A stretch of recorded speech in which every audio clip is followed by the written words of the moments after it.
नमस्कार दोस्तों, मेरा नाम है चिराग गोठी। मेरे साथ है फारूक हैदर भाई, बहुत सीनियर जर्नलिस्ट हैं। आज मुद्दा कुछ अलग है। मुद्दा ये है, एक शख्स इस द्वंद्व में रहा कि उसको नौकरी करनी है या फिर उसको अपना व्यापार करना है। काफ़ी छोटी उम्र में उसकी नौकरी लग गई, बहुत बड़ी कंपनी में लग गई। धीरे धीरे धीरे धीरे वो नौकरी करता रहा और अचानक 15 साल नौकरी करने के बाद उसको झटका लगा। झटका ये लगा कि कंपनी ने उसको नौकरी से निकाल दिया। अब वो बड़े पशोपेश में पड़ गया कि अब वो क्या करे। उसका बैंक बैलेंस ज़रूर था, पीएफ भी था और तमाम चीज़ें थी, लेकिन समाज में इस चीज़ को लेकर वो बहुत ज़्यादा परेशान था कि उसकी जो इज्जत है वो तार तार हो गई। फिर उसने दूसरी जगह नौकरी कोशिश की लगाने की, उसको मिले, लेकिन आखिरकार उसको नौकरी मिली नहीं। कुछ महीने तक नौकरी नहीं मिली। उसके बाद उसने अपना एक चैनल खोल लिया। कुछ दिन वो चैनल भी चलाया, लेकिन उसके बाद एक तरह से कहा जाए उसने काफ़ी आओ भगत करी और आखिरकार उसको नौकरी मिल गई। लेकिन इसके पीछे कहानी सिर्फ ये नहीं है कि उसने आओ भगत की और उसको नौकरी मिली। शायद उसके अंदर कुछ टैलेंट भी था, इस वजह से उसको नौकरी भी मिल गई। तो ऐसे में अब सवाल ये उठता है कि अब तो वो नौकरी कर रहा है, लेकिन धीरे धीरे जब वो नौकरी उसकी चलती जा रही थी तो एक बार एक ऐसा उसको झटका लगा कि वो फिर दोबारा उसकी नौकरी चली गई और वो अपराध के रास्ते पर चला गया और वो छोटी छोटी आपराधिक वारदातों को अंजाम देने लगा और आखिरकार उसको पुलिस ने गिरफ्तार कर लिया और अब वो जेल की सलाखों के पीछे है।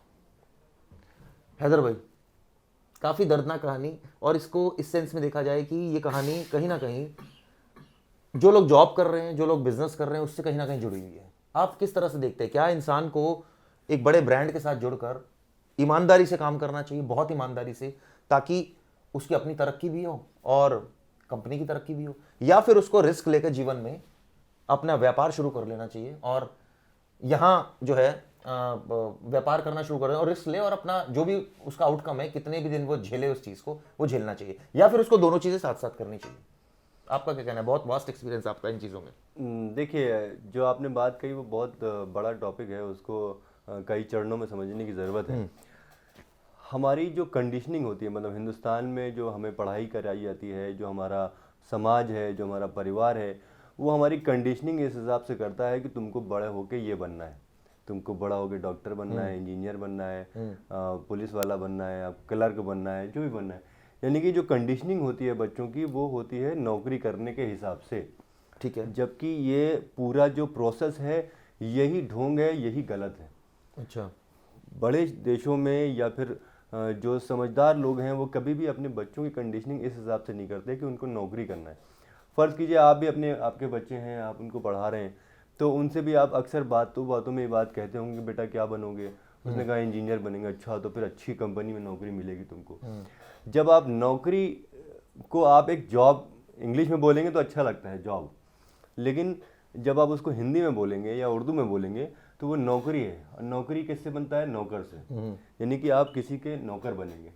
एक कहावत मैंने कहीं सुनी थी कि if you are not following your dreams, someone will hire you to follow his dream. यानी कि अगर आप अपने सपनों को पूरा नहीं करते हैं तो कोई और तुम्हें किराए पे ले लेगा अपने सपने पूरे करने के लिए। यानी कि वो आपसे अपने सपने पूरे कराएगा।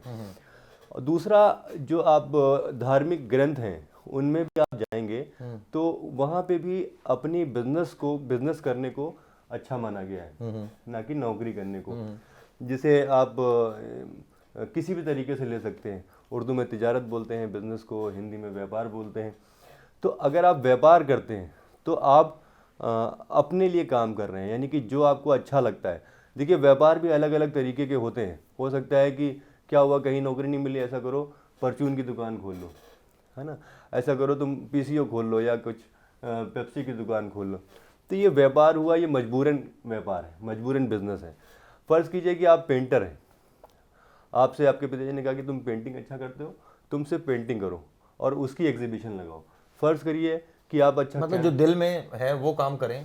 तो उसे जो दिल में है उसे आप अपना व्यापार भी बना लें, अपना पैशन भी बना लें, अपना जैसे फॉर प्रोफेशन भी एग्जांपल बना लें। मैं क्रिकेट खेलता हूँ। हाँ, तो आप अच्छा, क्रिकेट तो खेलिए। मतलब मैं एकेडमी खोल लूँ और मैं। हाँ, अगर आप मान लीजिए, फ़र्ज़ कीजिए आप एक अच्छे खिलाड़ी, मतलब अच्छे खिलाड़ी से मतलब आप इंडियन टीम में सेलेक्ट नहीं हो पाए। ठीक है। आपने रणजी खेला, उसके बाद बाकी गेम्स खेले, और अब आपको लगता है कि अब आपके रिटायरमेंट की उम्र हो गई, यानी कि आप 30-35 साल के हो गए, तो आप अपनी एकेडमी खोलिए, यानी कि मतलब आप आपका अपने कहना है प्रोफेशन से वो जुड़े रहें। करें जो दिल में है। बिल्कुल। अब फर्ज कीजिए मैं आपको बताता हूँ कि बहुत से ऐसे लोग हैं, उनसे पूछिए आप, अगर आप भी मतलब जो सुन रहे हैं वो अपने अगल बगल ये बात पूछेंगे तो आप हैरान होंगे इस बात को जान के कि उनको पता ही नहीं कि उन्हें करना क्या है। फर्ज कीजिए कि अब तुम्हारा क्या मन था कि अगर मान लो तुम्हें पैसों की ज़रूरत नहीं होती, फ़र्ज़ कीजिए मैं सवाल आपसे पूछ रहा हूँ, आप समझिए बात को। फ़र्ज़ कीजिए मैं आपको थोड़ी देर के लिए कहता हूँ कि तुम्हें ज़िंदगी में पैसों की ज़रूरत नहीं, पैसे मैं दूंगा, अब बताओ तुम क्या करोगे। तो जब जो आवाज़ अब आपके मन से निकलेगी यानी कि आप उस काम के लिए बने।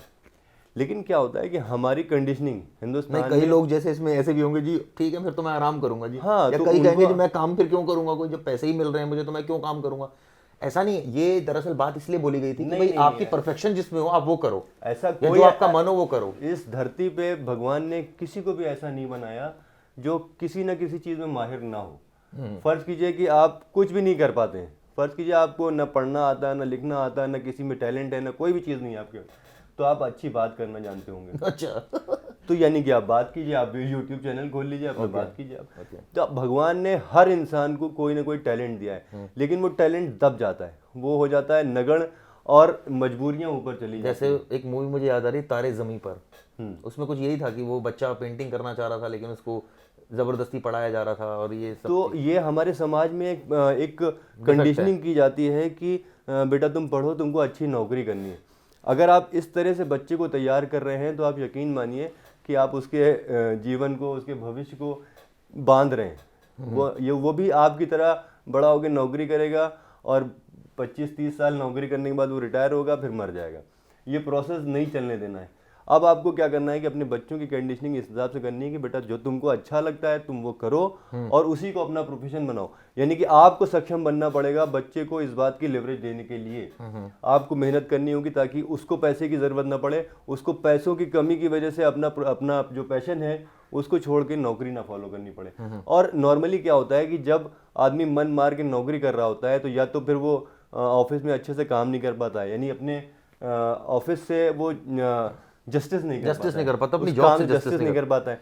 फिर वो चिड़चिड़ा होता है, फिर वो या तो घर आएगा तो फिर पॉलिटिक्स करेगा, घर आएगा तो घर में झगड़े होंगे, ऑफिस में रहेगा तो पॉलिटिक्स करेगा, बाहर निकलेगा तो मारपीट करेगा। बहुत सारे लोग, जैसे आपने जो मामला बताया कि वो अपराध की दुनिया से जुड़ गया, क्योंकि वो अंदर से सेटिस्फाइड नहीं था। जब इंसान अंदर से सेटिस्फाइड नहीं होता है तब वो इस तरह की हरकतों को अंजाम देता है। आपका क्या कहना है? नहीं, बात आपकी दुरुस्त है बिल्कुल, लेकिन आपने जो बात बोली कि कंडीशनिंग शुरुआत में बच्चे को बिल्कुल जो उसका मन हो, आपका कहना है बेसिकली कॉन्सेप्ट कि उसको वही कराया जाए जो उसका मन हो, ठीक है। फर्ज कीजिए बिजनेस खुलवा दिया, मन बीच में बदल गया। कई बार ऐसा होता है कि तो उसको मान लो उसको मोटिवेशन नहीं मिल रहा है वहां से, मन बदल गया उसका और वो फिर वो ना यहाँ करा ना वहाँ करा, जैसे मैं आपको एग्जाम्पल देता हूँ। फर्ज कीजिए कि मैं चिराग भाई की बात करता हूँ और मैं खुद अपनी भी बात करता हूँ। मैंने भी स्टेट लेवल क्रिकेट खेला हुआ है, आप तो खेलते ही, अभी भी खेलते हैं। तो अगर उस दौर में मुझसे पूछा जाता कि तुम क्या करना चाहते हो तो मैं सिर्फ और सिर्फ क्रिकेटर बनना चाहता था। मैं भी यही बनना ठीक है, लेकिन चूंकि हमारी जो पारिवारिक पृष्ठभूमि थी वो इस लिहाज से नहीं थी कि हमको उतना पैसा प्रोवाइड किया जा सके, तो हमें मजबूरन फिर हमें एक नौकरी ढूंढनी पड़ी। अब नौकरी ढूंढने के लिए हमें कोई और पढ़ाई करनी पड़ी जिसमें मेरा कोई इंटरेस्ट नहीं है, लेकिन करी मैं पढ़ रहा हूँ, फिर मैं उसके बाद वो नौकरी कर रहा हूँ। फिर मैं अगर काम भी करूंगा तो कैसे करूंगा, बेमन से करूंगा, मन तो मेरा क्रिकेट की तरफ लगा हुआ है। तो ऐसे ही बहुत से लोग हैं जिनका मन अलग अलग चीजों में लगा होता है लेकिन वो मजबूरन नौकरी कर रहे होते हैं। और ऐसे ही जैसे एक चीज मैंने एक कहावत ये भी सुनी है कि अगर आपको अच्छी से नौकरी करनी है तो आप ईएमआई पर घर ले लें आपकी नौकरी बड़ी अच्छी चलेगी, यानी कि आप बहुत डर डर के काम करेंगे और एकदम बिल्कुल परफेक्शन से काम करेंगे। मतलब डर के ऑब्वियसली परफेक्शन से तो नहीं हो सकता काम, लेकिन आप मतलब जो कंपनी को चाहिए, जो तुमको है पसंद, वही बात करेंगे, उतना आप कर देंगे काम, कहने का मतलब है। लेकिन ये आपने बहुत ऐसी बात उठाई है कि ये तो वो बात है कि मोटिवेशन लेवल प्लस आप वो काम करें जो आपका मन में हो। फर्ज कीजिए कि जो लोग नहीं कर पाए, मतलब फर्ज कीजिए जैसे ये हमारे चिराग भाई हैं, अब इनकी उम्र जैसे कि हमने बताया था कि 40 कंप्लीट कर ली है और अब इनकी उम्र में मुश्किल से मुझे लगता है 20 साल और बाकी रह गए। हाँ, इतने रह गए। ठीक है, तो अब ये जो शौक था इनका क्रिकेट खेलने का, या नहीं मैं अभी भी खेलता हूँ क्रिकेट, लेकिन अब शौक खेलने का मतलब अभी वो शौकिया खेलते हैं जब उनको छुट्टी मिलती है संडे वगैरह को। अदरवाइज ये शौकिया ही खेलते हैं। अगर इनके पास ऑप्शन होता तो ये क्रिकेटर बनते, वरना ये क्रिकेट एकेडमी खोलते। फर्ज कीजिए इन्होंने ये अपना सपना पूरा नहीं कर पाए, तो इन्हें अपने बच्चे को इस लिहाज से तैयार करना होगा कि वो अपना सपना पूरा करे, उस पर किसी तरह का दबाव नहीं हो। पढ़ाई क्या है, पढ़ाई आपके टैलेंट का पैमाना बिल्कुल नहीं है। अगर आपके दिमाग में ये बात है, ऐसा होता तो माइक्रोसॉफ्ट का जो वो है बिल गेट्स जिसको कहा जाता है, वो तो बिल्कुल पढ़ा लिखा नहीं है। और देखिए कहा सचिन तेंदुलकर, आप देखिए अगर वो पढ़ाई में अगर होता सचिन तेंदुलकर, तो शायद मुझे लग रहा है कि एक बहुत एवरेज स्टूडेंट रह के मर जाता। हाँ, मतलब अगर आपके बेटे के 99% से कम भी नंबर आते हैं तो वो पास होना चाहिए, उसको कुल मिला के उसको समझ में आना चाहिए कि हाँ भाई जो हमने पढ़ा है वो ये है।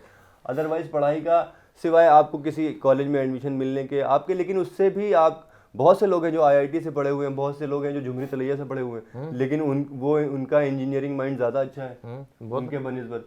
तो अगर आपके अंदर टैलेंट है तो आप आ ही जाएंगे ऊपर। और कोशिश ये करना चाहिए इंसान को कि वो अपने पैशन को, अपने टैलेंट को फॉलो करे।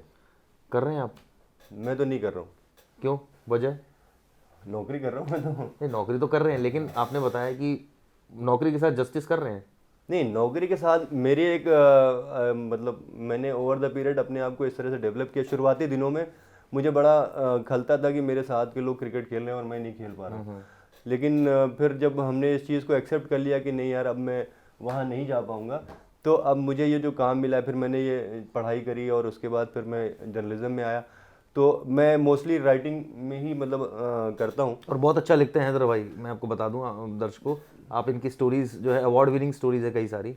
तो मैं अब जब मैं इस लाइन में आया तो फिर मैंने इसके साथ जस्टिस करना शुरू किया और अपने आप को इस तरह से तैयार किया कि मैं इसमें भी परफेक्ट बन सकूं। तो मतलब अब आपको लगता है कि यही अब आपका पैशन चेंज हो गया, अब आपका पैशन पत्रकारिता है? हाँ, कह सकते हैं कि अब मेरा पैशन चेंज हो गया, क्योंकि वो वाला तो मैं कर नहीं पाया। तो अब यही है। लेकिन ऐसा ना हो कि ये ना हो तो फिर अब अपराध की दुनिया में तो नहीं जाएंगे ना? नहीं, अपराध अब आपके पास भी जितना टाइम बाकी है उतना ही मेरे पास भी बाकी है, तो अब ज़्यादा अपराध के पास जाने की गुंजाइश कम है। उसमें डर भी है ना कि चले गए तो फिर जेल ही जाना पड़ेगा। दरअसल ये हमने टॉपिक इसलिए उठाया था कि एक इसमें मुद्दा एक और भी आता है हैदर भाई, कि अब जैसे आप काम कर रहे हैं, चलिए ठीक है, फर्ज कीजिए आपका मन भी लग रहा है, एट द एंड आप जब नौकरी खत्म करेंगे तो आपका बैंक बैलेंस 1 करोड़ रुपए मान के चले होगा, मानकर चलते हैं, चलिए एक अंदाजा लगाते हैं।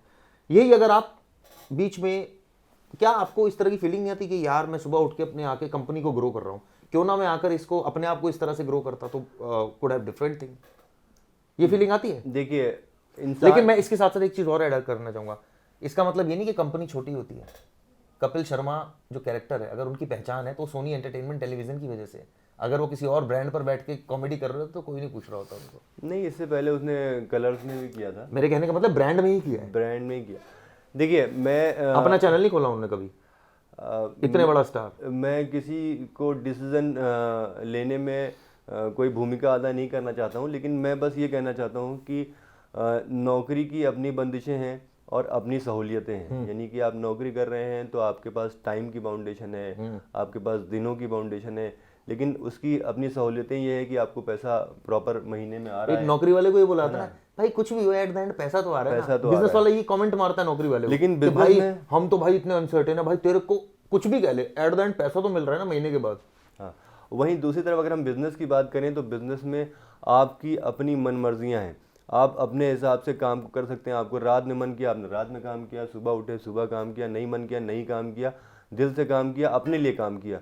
तो और हो सकता है कि आपको हर महीने पैसा ना मिले, हो सकता है शुरुआती दिनों में आपको दिक्कतें हों, आर्थिक दिक्कतें हों, लेकिन अगर आप लगे रहेंगे तन्मयता से और कंसिस्टेंसी से तो आप उसमें भी कामयाब होंगे। लेकिन ये क्यों कहा जाता है कि जो नौकरी करता है उसका बैंक बैलेंस कभी भी वैसा नहीं हो सकता जैसे बिजनेस वाले का? जाहिर सी बात है, क्योंकि आप देखिए होता क्या है, भगवान भी आपको उतना ही देता है जितना आप सोच सकते हैं। इसलिए हमेशा जब भी भगवान से दुआ मांगिए तो ये मत कहिए कि मुझे 100 रुपये दे दीजिए, मुझे 1 लाख रुपए दीजिए, मुझे 1 करोड़ रुपए दीजिए। जितनी आपकी हैसियत है उतना मुझे दीजिए, यानी कि भगवान की हैसियत बहुत बड़ी है, आप उससे कम मांग रहे हैं। तो नौकरी भी वैसे ही है, नौकरी आप जितना सोचते हैं उतना ही आपको मिलता है, ठीक है। लेकिन बिजनेस में क्या होता है, बिजनेस में अचानक कहीं से आपको बड़े ऑर्डर आ गए। नहीं, लेकिन इसका एक अपवाद भी है। वो अपवाद ये है कि कई ऐसी बड़ी बड़ी कंपनीज हैं और उस पर बैठे कई बड़े बड़े ओहदे के लोग हैं जिनका जो बैंक बैलेंस है वो उतना बैंक बैलेंस है जितना बिजनेस वाले का है। वो कितने लोग हैं? लिमिटेड। और बिजनेसमैन कितने हैं बड़े बड़े, वो भी लिमिटेड, लिमिटेड नहीं है। चलिए अनलिमिटेड। आप समझिए, आप भारत को हो, हम ये ज़रूर है कि हमें जाहिर तौर पर 2 ही 3 बिजनेसमैन दिखाई देते हैं क्योंकि वो न्यूज़ में आते हैं। अदरवाइज हमारे वहाँ पे बिजनेसमैन की तादाद काफ़ी अच्छी है और वो अच्छे पैसे बना रहे हैं, और न सिर्फ अच्छे पैसे बना रहे हैं बल्कि दूसरों को नौकरियां दे रहे हैं। प्लस वो लोग हैं जो खुद पढ़े लिखे नहीं है। मेरे कई ऐसे दोस्त हैं जो पढ़े लिखे नहीं है, लेकिन आप बिलीव करेंगे 100 करोड़ के मालिक हैं। वो इतनी उनकी मतलब कैपेसिटी है कि वो हम 5 स्टार में डेली नहीं खा सकते, लेकिन वो 5 स्टार में डेली खा सकते हैं। वो जहां चाहे पैसा खर्च करके रह सकते हैं। वो जितनी बार फॉरेन ट्रिप्स करते हैं, हम तो एक बार भी नहीं, मैंने तो किया, लेकिन वो लोग कभी सोचते नहीं है इस चीज के लिए। ये मेरे कई ऐसे दोस्तों का हाल है। क्यों? क्योंकि वो ठीक है, उनका प्रोफाइल वैसा नहीं है, वो हमें बुलाते हैं अपने यहाँ, या ये कहा है कि उनका वैसा प्रोफाइल नहीं है कि ठीक है एक व्यापारी है, लेकिन व्यापारी होके वो सारा काम वो कर रहे हैं। आप सोचिए भाई, व्यापारी होके उनको पुलिस से भी उनकी दोस्ती है, उनकी हर बड़े आदमी से दोस्ती है, क्योंकि हर बड़े आदमी को क्या लुभाता है, ज्यादातर लोगों को, मैं सबकी बात नहीं कर रहा, बड़े आदमी को क्या लुभाता है कि एक ऐसा आदमी जो उसके ऊपर स्पेंड करे, खर्चा करे, सारा वो स्पेंड करे, उनकी देख रेख करे। तो ऐसे भी लोग हैं। इसके बारे में क्या कहेंगे? मैं तो एक ऐसे शख्स को जानता हूँ जो मेरे दोस्त के पिताजी थे, और आप उनको देखेंगे, मतलब वो उनका पहनावा ऐसा था नॉर्मल, कुर्ता पजामा, और देख के बहुत ज़्यादा मामूली आदमी लगते थे वो। लेकिन वो हमारे शहर की जो सबसे बड़ी माचिस की फैक्ट्री थी उसके मालिक थे। बताइए। ठीक है, और अभी भी वो मतलब ऐसा कहना नहीं चाहिए, लेकिन चूंकि उनके पास सिगरेट क्या सिगार पीने के पैसे थे, लेकिन वो बीड़ी पी के चुपचाप अपना काम करते थे। उनको हमने उनसे पूछा भी एक बार कि आप बीड़ी क्यों पीते हैं, कहने कि हमेशा इंसान को अपनी औकात याद रखनी चाहिए कि हमने यहाँ से शुरू किया है। तो इस तरह की बातें हैं। मतलब बहुत से लोग लो प्रोफाइल भी रहते हैं, मतलब ज़रूरी नहीं कि बहुत पैसा है तो एकदम आपने बोला कि ऐसे बड़े जो जो बिजनेस की तरह पैसा कमाते हैं वो बहुत लिमिटेड लोग हैं नौकरी पेशे में। तो आपकी बात मैंने मान ली, लेकिन तो फिर ऐसे में करना क्या चाहिए? करना तो वही चाहिए जो आपका मन करे, क्योंकि हम लोग भी नहीं बोल सकते, हम लोग खुद नौकरी कर रहे हैं। तो आपका जो मन करे, लेकिन उसको ऐसे ही नहीं कि आपने मन किया कि मुझे ये करना है और आज नौकरी छोड़ दी और कल उसमें लगेगा। आपको उसके लिए प्रॉपर प्लानिंग करनी पड़ेगी, प्रॉपर देखना पड़ेगा कि अगर आप नौकरी से क्या ये फलसफा है कि अगर आप ईमानदारी से, मतलब मेरी बात ध्यान से सुनिएगा, ईमानदारी से अगर आप नौकरी करें तो आप भी वैसे ही हो जाएं, वो लिमिटेड लोगों में चले जाएं? हो सकता है, हो सकता है। ये किस बेसिस पर आप बोल रहे हैं?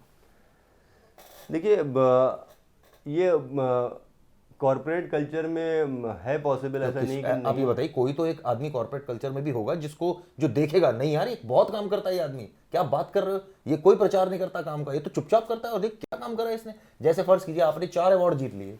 सुंदर पिचाई या गूगल का जो सीईओ है, वो भी इंडिया से गए थे, और वो उन्होंने इनिशियली लेवल पे वहाँ पे शुरुआत की थी, और वो अपने काम के दम पे ही जो है वो यहाँ तक पहुँचे, और आज वो सीईओ हैं। तो ये बड़ी बात है। मतलब आते हैं लोग, ऐसा नहीं कि नहीं आते, लेकिन वो लिमिटेड होते हैं।